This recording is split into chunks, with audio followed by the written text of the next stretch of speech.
with all of this. All right, 32 teams and 32 shows. Oh, yeah. Friday, the grand finale of 32 teams in 32 shows. Yeah, we really saved the best for last. That's right, we did, Wes, the Seattle Seahawks. So this team went 7-10 last year. They were last in the NFC West. They missed the playoffs for the first time since 2017. It was their first losing season since 2011, and the first time they finished last in the division since 1996. Of course, Pete Carroll is back, and because Pete Carroll's back, that means Russell Wilson is not, because, you get the word out of Seattle that it was mainly, hey, look, him or me type situation.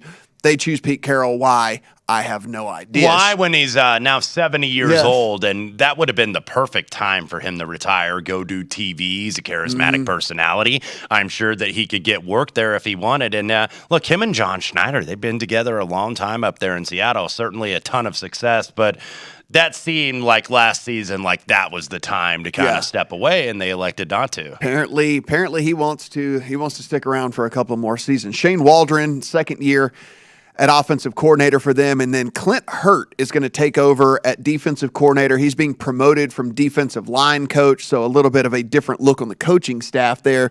And I think an upgrade really there with the coordinator. It was Ken Norton Jr. that was the defensive coordinator there. So I think at least from a coaching standpoint on that side of the ball, Seattle could be better. As far as the guys that came in, of course, Drew Lock in the Russell Wilson trade, Shelby Harris in via trade, and then Noah Fant in via trade. So you have all those guys in. Quentin Jefferson also signed with this team. Justin Coleman, a cornerback, signed with this team. Austin Blythe, a center, signed with this team. Corner Artie Burns also signed with this team. So there were some people who did come in that might, they're all going to have to play. So, whether they make a difference or not, we shall see. But they're all going to have to play because these were all spots that were needed, of course. Out.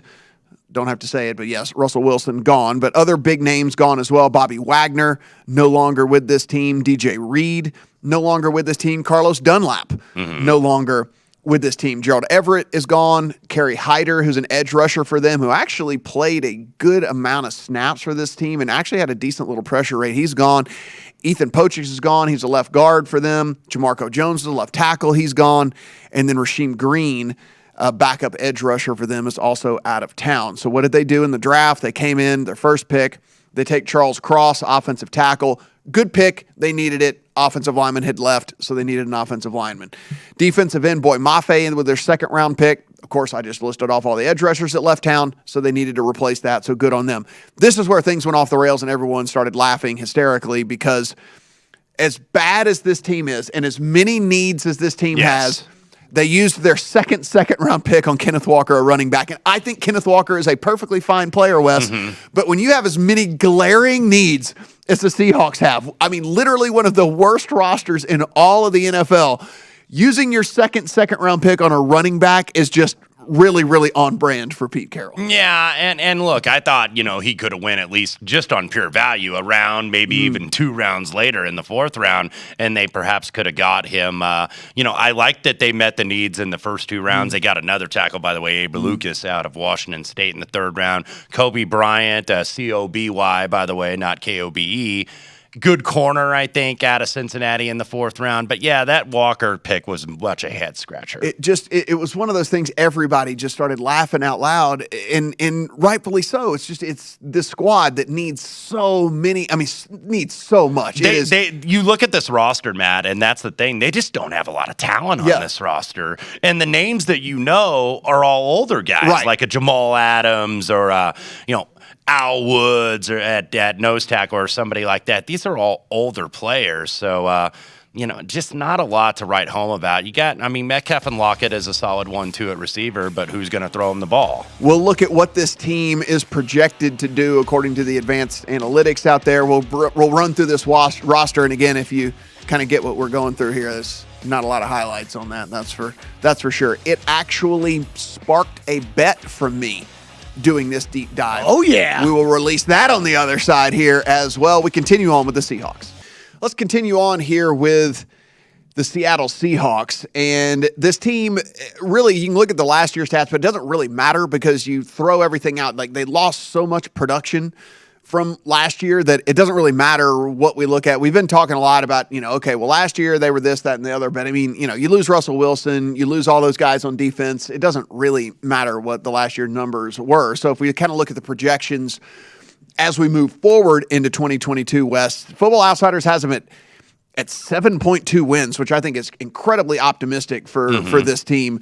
0 to 5 wins, 27% of the time. 6 to 8 wins, 44% of the time. 9 to 11, 24% of the time.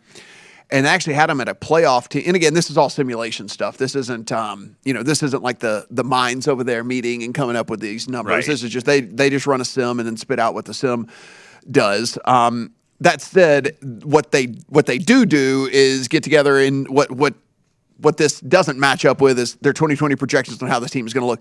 30th overall is how they have them rated. 32nd offense with the 20th defense. And if you look at kind of Warren Sharp and what he has to say about this team, despite the fact that they have the 11th easiest schedule in all of football, he only has them at 5.8 wins. And of course, he has all of their units ranked really low as well. 26th offensive line, 30th defensive front seven, and the 25th secondary as well. And as you were saying, like, you look up and down this roster and you try to find, like, every roster kind of has like a dude, like every roster kind of has a dude. And I guess you could, it would obviously on this one, it's DK Metcalf and I guess to a lesser extent, Tyler Lockett on that. But you're looking outside of that and you just start going, who's the dude? And I just can't really point to anybody else. And it's great that you have DK Metcalf and Tyler Lockett, and certainly they're going to help bail out Drew Lock and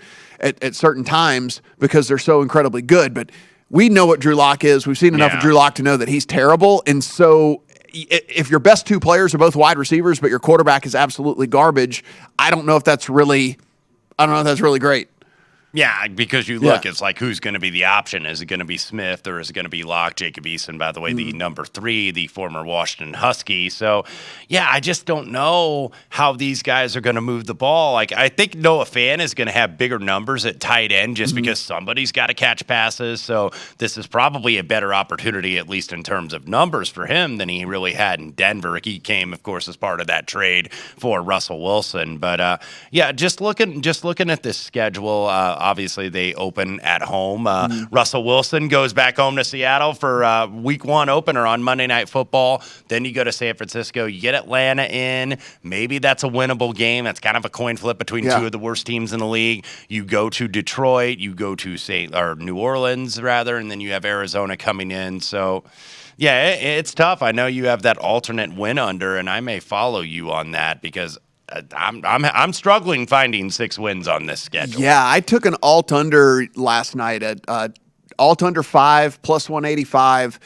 I started going through this schedule, and now I could have a bad read on some of these teams, and if that's the case, then maybe I end up losing this bet. But you look down here, Wes. I think the Lions are going to be pretty gritty and better than I think most people think. I think it's probably a 7-win Lions team, and that's that's a road game for Seattle here. I mean, that's one of the ones that I think people would look at and say, okay, well, that's a winnable game. You pass that, they're going to be dogs to the Saints. They're going to be dogs to the Cardinals, certainly dogs to the Chargers. Then you get to that Giants game there in week 8. Now, listen, I could be wrong. I'm a little bit higher on the Giants than most other people are. But I think by the time week 8 rolls around and you have 8 weeks under your belt of Brian Daboll being in there and really kind of getting his offense going. And while that, I think this Giants team could maybe be looking a little bit better by the time we get to this game. And so I don't chalk that up really as a win on the road at the Cardinals, the Bucks, the Raiders, who I think all of us think are going to be better. Even if the Rams don't have Matthew Stafford, they're still going to be favorites over the Seahawks team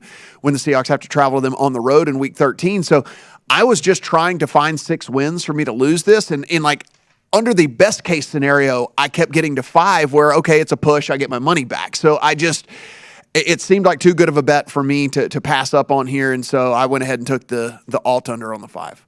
Yeah, and that certainly seems reasonable because you got to think that the offense, which was kind of mediocre at least last year, they didn't turn the ball over. That's what they were best at doing. But you got to think that this is obviously going to take a pretty big dive with either Geno Smith or Drew Lock. Now, are they going to be in the stakes for Jimmy Garoppolo? But I don't know how much Jimmy Garoppolo would really make them better. He's better than the other two that I named, but all of a sudden are you going to be like, okay, this is, a team that could go 500? I don't think so. I kind of go back to what we were saying with some of these other teams, and specifically the Texans, is I think it's in their best interest to lose a bunch of games. Like you're so far away right now. You're so bad that getting a top draft pick to where you can at least get a foundational piece with a quarterback and you build around a Bryce that. Young or a C.J. Stroud or whoever is going to be in. I mean, there's probably going to be several first-round picks, you would think, at quarterback next year. And so, you get your pick of the litter for, again, these 7 or 8 guys that all seem like could possibly end up with first-round grades next year.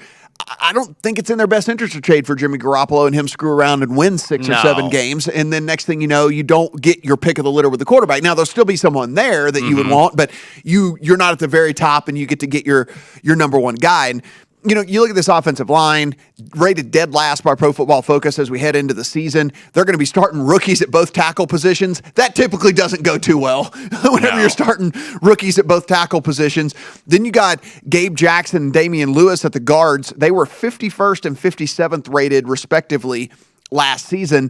And then you have Austin Blythe, who's going to have to step in and play center for them. He got hurt in training camp last year and ended up only playing in 4 games for the Chiefs and only played a handful of snaps in those games that he did play. So you have a guy that basically hadn't played in a year.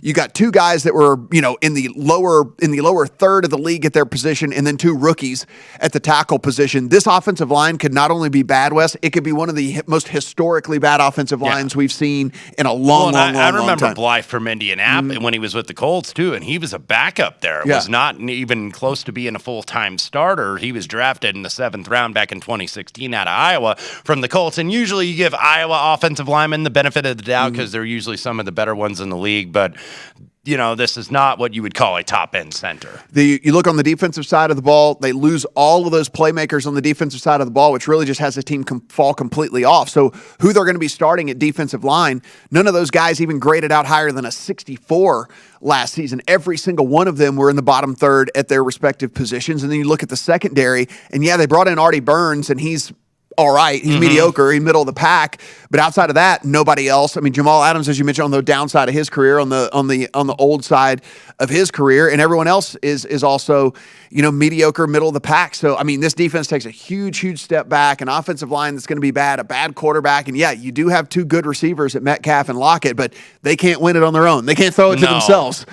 So you can only run so many end arounds or gadget plays with those guys. So again, I couldn't find 6 wins for this team. So I think I'm in a push worst case scenario with the bet that I put in. I think this team could end up being right there with the Bears as competing for the absolute worst team in the NFL. Visit VSiN.com to get current odds, listen for free, find showtimes, and download VSiN sports betting podcasts.